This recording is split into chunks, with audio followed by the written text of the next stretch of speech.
Vidéo numéro 5, vocabulaire. Cette vidéo est un peu particulière dans le sens qu'à la fin de celle-ci, vous n'aurez aucun exercice à faire. En revanche, si vous prenez votre plan d'exercice et que vous examinez l'objectif numéro 4 présent sur cette page, vous verrez qu'il consiste justement à connaître certains termes de vocabulaire propres aux équations. C'est pourquoi lorsque vous répéterez votre travail écrit, je vous conseille fortement de regarder encore au moins une fois cette vidéo. Premier terme de vocabulaire, le plus important, l'inconnu. Comme vous le savez déjà, l'inconnu ou les inconnus, ce sont les lettres présentes dans les équations. Si vous observez l'équation de gauche, la première équation, il y a 2x, mais c'est la même lettre. C'est donc une équation à une inconnue. La deuxième équation, celle du centre, il y a des x et des y, deux lettres différentes, c'est donc une équation à deux inconnues. Et l'équation de droite, il n'y a que des x, c'est donc une équation à une inconnue. Deuxième terme, le degré d'une équation. Il s'agit de la plus haute puissance à laquelle est élevée une inconnue. Par exemple, en prenant l'équation de gauche, on remarque qu'au-dessus des x, je n'ai pas de puissance. C'est donc puissance 1. Et dans ce cas-là, c'est une équation du premier degré.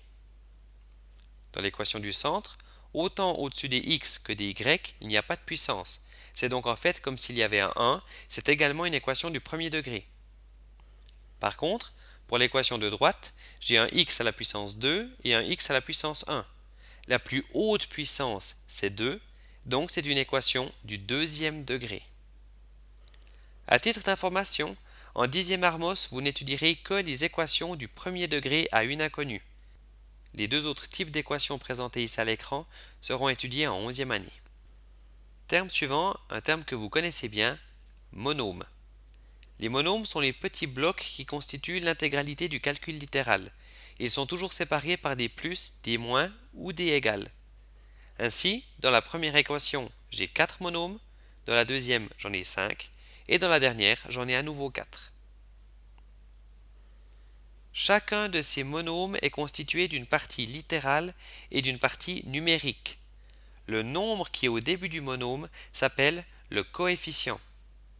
Ainsi, dans le premier monôme, mon coefficient c'est 3, dans le deuxième c'est 2, dans le troisième, vu que je n'ai pas de nombre apparent, c'est comme s'il y avait un 1 devant, donc le coefficient vaut 1, et le quatrième, eh bien c'est bien évidemment 4. Certains de ces monômes n'ont pas de partie littérale, pas d'inconnu. C'est le cas ici pour le 2 et le 4. Ces monômes particuliers s'appellent des constantes. Vous l'aurez remarqué, dans les équations, il y a toujours une partie qui est à gauche du signe égal et une partie qui est à droite de ce signe.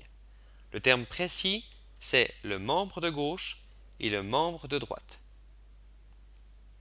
Enfin, certaines équations ont le même ensemble de solutions. Par exemple, ici l'équation à gauche, son ensemble de solutions, c'est 3, et identique pour l'équation qui est à droite. Ces deux équations sont donc dites équivalentes. En règle générale, pour passer d'une équation à une autre équation équivalente, il suffit d'effectuer une opération, comme par exemple ici, moins x. L'intégralité des mots de vocabulaire que vous avez appris durant cette vidéo sont résumés ici. Si vous reprenez l'objectif 4 de votre plan, vous remarquerez en revanche qu'il manque encore 4 termes. Il s'agit de l'ensemble de solutions et de résoudre une équation que vous avez déjà découvert dans les vidéos numéro 2 et 4, et de l'ensemble des nombres réels et de l'ensemble vide que vous découvrirez dans les vidéos numéro 7.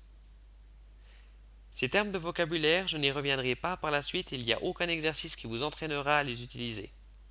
Donc si vous avez encore 2-3 lacunes, n'hésitez pas à regarder cette vidéo. Mais si vous avez tout compris, vous pouvez directement passer à la vidéo suivante.